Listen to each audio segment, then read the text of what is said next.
श्रद्धानत यहाँ का जन जन प्रतीक्षारत है आपके दिव्य संबोधन के लिए। आपसे करबद्ध आग्रह मान्यवर आज के समारोह को संबोधित करें, अपने आशीर्वचनों से हमारा मार्गदर्शन करें माननीय प्रधानमंत्री महोदय।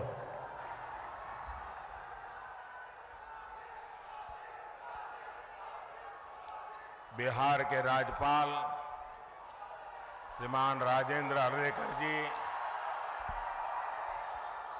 मुख्यमंत्री श्रीमान नीतीश कुमार जी और भी सभी वरिष्ठ नेता यहां बैठे हैं। मैं सबका नाम तो स्मरण नहीं कर रहा हूं, लेकिन पुराने सभी साथियों का आज मिलन, और मैं इतनी बड़ी तादाद में आप सब अन्य महानुभाव जो यहां आए, जनता जनार्दन का मैं हृदय से अभिनंदन करता हूं। विश्व प्रसिद्ध सूर्य मंदिर, उमगेश्वरी माता और देवकुंड के ये पवित्र भूमि के हम नमन करी थी।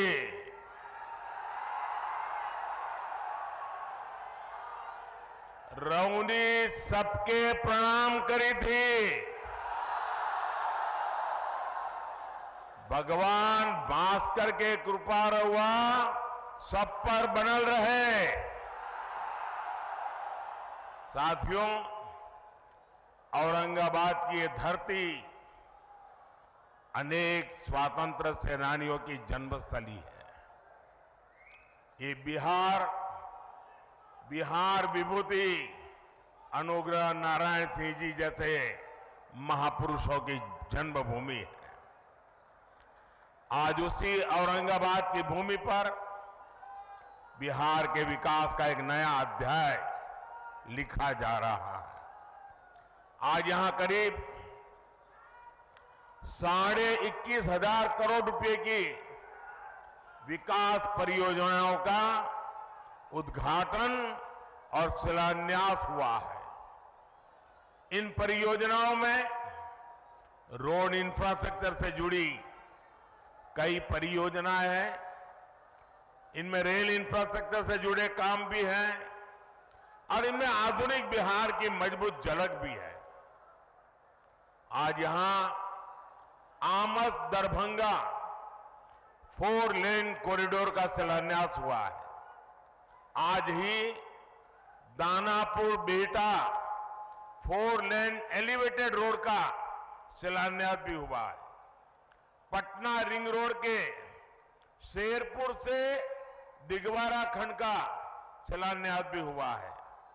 और यही एनडीए की पहचान है।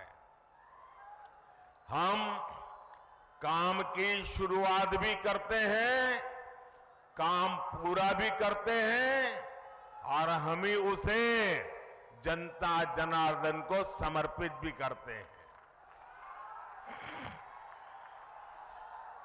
ये मोदी की गारंटी है। ये मोदी के गारंटी है। आज भी भोजपुर जिले में आरा बाईपास रेल लाइन की नींव भी रखी गई है। आज नमामि गंगे अभियान के तहत भी बिहार को 12 परियोजनाओं की सौगात मिली है। मुझे पता है कि बिहार के लोग और खासकर औरंगाबाद के मेरे भाई बहन बनारस कोलकाता एक्सप्रेस वे का भी इंतजार कर रहे हैं। इस एक्सप्रेस वे से यूपी भी केवल कुछ घंटों की दूरी पर रहेगा और कुछ घंटे में ही कोलकाता भी पहुंच जाएंगे। और यही एनडीए के काम करने का तरीका है। बिहार में विकास की ये जो गंगा बहने जा रही है, मैं इसके लिए आप सभी को, बिहार वासियों को बहुत बहुत बधाई देता हूं। साथियों, आज बिहार की धरती पर मेरा आना कई मायनों में खास है। अभी कुछ दिन पहले ही बिहार के गौरव कर्पूरी ठाकुर जी को देश ने भारत रत्न दिया है। ये सम्मान पूरे बिहार का सम्मान है। ये सम्मान समूचे बिहार के सम्मान है। अभी कुछ दिन पहले अयोध्या में रामलला के भव्य मंदिर की प्राण प्रतिष्ठा भी हुई है। अयोध्या में रामलला विराजमान हुए हैं तो स्वाभाविक है कि सबसे ज्यादा खुशी माता सीता की धरती पर ही मनाई जाएगी। रामलला की प्राण प्रतिष्ठा को लेकर बिहार जिस आनंद में डूबा, बिहार के लोगों ने जैसा उत्सव मनाया, रामलला को जो उपहार भेजे, मैं वो खुशी आपसे साझा करने आया हूं। और इसके साथ ही बिहार ने एक बार फिर डबल इंजन की रफ्तार भी पकड़ ली है। इसलिए बिहार इस समय पूरे उत्साह में भी है और आत्मविश्वास से भी भरा हुआ है। मैं ये उत्साह मेरे सामने इतनी बड़ी संख्या में मौजूद माताएं, बहनें, नौजवान और जहां पर मेरी नजर पहुंच रही है, उत्साह उमंग से भरे आप लोग इतनी बड़ी तादाद में आशीर्वाद देने आए हैं।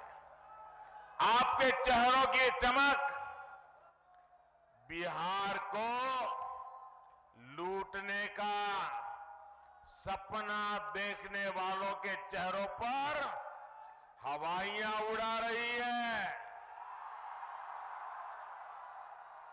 साथियों, एनडीए की शक्ति बढ़ने के बाद बिहार में परिवारवादी राजनीति हाशिए पर जाने लगी है।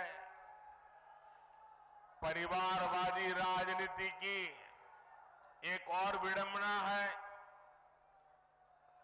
मां बाप से विरासत में पार्टी और कुर्सी तो मिल जाती है, लेकिन मां बाप की सरकारों के काम का एक बार भी जिक्र करने की हिम्मत नहीं पड़ती है। ये है परिवारवादी पार्टियों की हालत। मैंने तो सुना है कि इनकी पार्टी के बड़े बड़े नेता भी इस बार बिहार में लोकसभा का चुनाव लड़ने के लिए तैयारी नहीं हो रहे हैं। और मैंने तो पार्लियामेंट में कहा था कि सब भाग रहे हैं। आपने देखा होगा, अब लोकसभा का चुनाव लड़ना नहीं चाहते, राज्यसभा की सीटें खोज रहे हैं लोग। जनता साथ देने को तैयार नहीं है। और ये है आपके विश्वास, आपका उत्साह, आपके संकल्प की ताकत। मोदी इसी विश्वास के लिए बिहार की जनता को धन्यवाद करने के लिए आया है। साथियों, एक दिन में इतने व्यापक स्तर पर विकास का ये आंदोलन इसका गवाह है कि डबल इंजन सरकार में बदलाव कितनी तेजी से होता है। आज जो सड़क और हाईवे से जुड़े काम हुए हैं, उनसे बिहार के अनेक जिलों की तस्वीर बदलने जा रही है। गया, जहानाबाद, नालंदा, पटना, वैशाली, समस्तीपुर और दरभंगा के लोगों को आधुनिक यातायात का अभूतपूर्व अनुभव मिलेगा।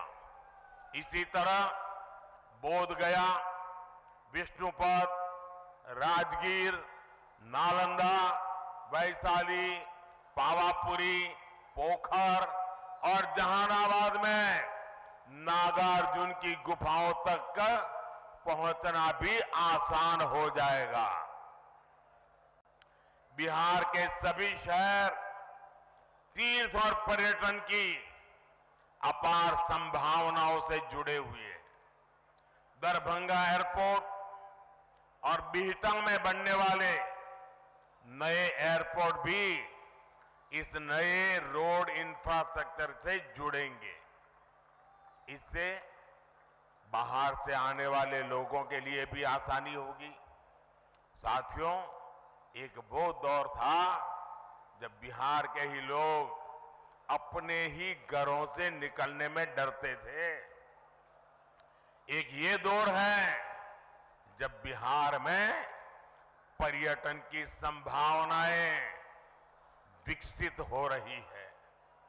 बिहार को वंदे भारत और अमृत भारत जैसी आधुनिक ट्रेनें मिली। अमृत स्टेशनों का विकास किया जा रहा है। बिहार में जब पुराना दौर था, राज्य को अशांति, असुरक्षा और आतंक की आग में झोंक दिया गया था। बिहार के युवाओं को प्रदेश छोड़कर पलायन करना पड़ा और एक आज का दौर है जब हम युवाओं का स्किल डेवलपमेंट करके उनका कौशल विकास कर रहे हैं। बिहार के हस्तशिल्प को बढ़ावा देने के लिए हमने 200 करोड़ रुपए की लागत से बनने वाले एकता मॉल की नींव रखी है। ये नए बिहार की नई दिशा है। ये बिहार की सकारात्मक सोच है। ये इस बात की गारंटी है कि बिहार को हम वापस पुराने उस दौर में नहीं जाने देंगे। साथियों, बिहार आगे बढ़ेगा जब बिहार का गरीब आगे बढ़ेगा।